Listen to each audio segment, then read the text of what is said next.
Assalamu alaikum бақ сөйтшілер. Бүгін 21 март 2026 жыл.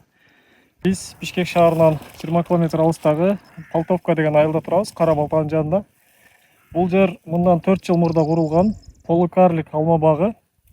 Сорты болса Гала деген алманың сорты, август айында бушучу жақсы сорт.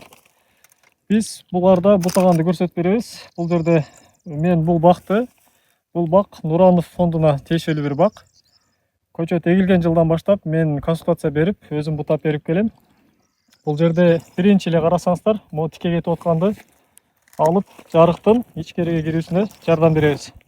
А бұл жерде кыска мөмө бүчүрү бар экен, аны толук алган жокпуз. Катарасынан болгондордун суюлсак жакшы болот.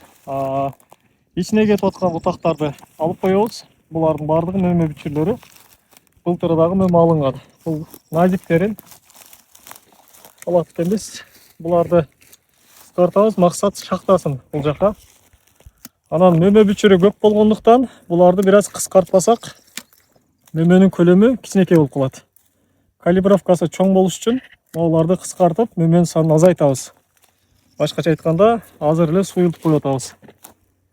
Бул кошуна даракка жакшы шакташ үчүн бул жакта дагы кестик жана сырткы ачуу кеси менен тике кетип аткан бутагын алып салабыз. Bunu sırtqa açqanға hareket qılдық. İçine кетип аткандарды кайра эле алабыз. Булар мөмө бүчүрү болсо дагы алынат. Бул жерде дагы бир канча мөмө бүчүрү бар, бирок кичинекей. Буларды санын азайтабыз. Бири-бирине тийбеш керек бутактарыбыз. Бул жерде былтыр алынган мөмөнүн издери турат, жана жанынан пайда болгон жаңы бутактар. Буларды дагы суюлтабыз. Мында айтканда бул биринчи ярус, биринчи этаж, биринчи кабат. Бул экинчи ярус. Анан бул үчүнчү ярус болуп калат. Жалпы айтканда бул ортодо булар кыска мөмө бүчүрлөр болуп, мөмө бере берет да буларчы. Муну дагы сырткы ачуу менен ачып койсок болот, бул кыскаларды. Мындай формада ачсак болот.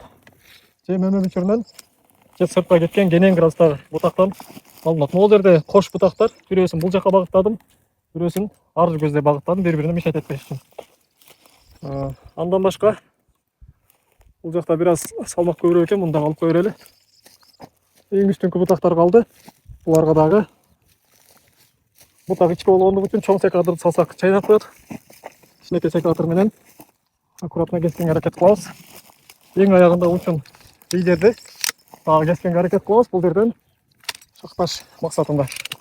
Жалпысынан ушул бұл бұтақта барлығы кенен градуста бір-біріне мешать етпеген мөмө бүчүрлөрү жана бұтақтары пайда болуп атат.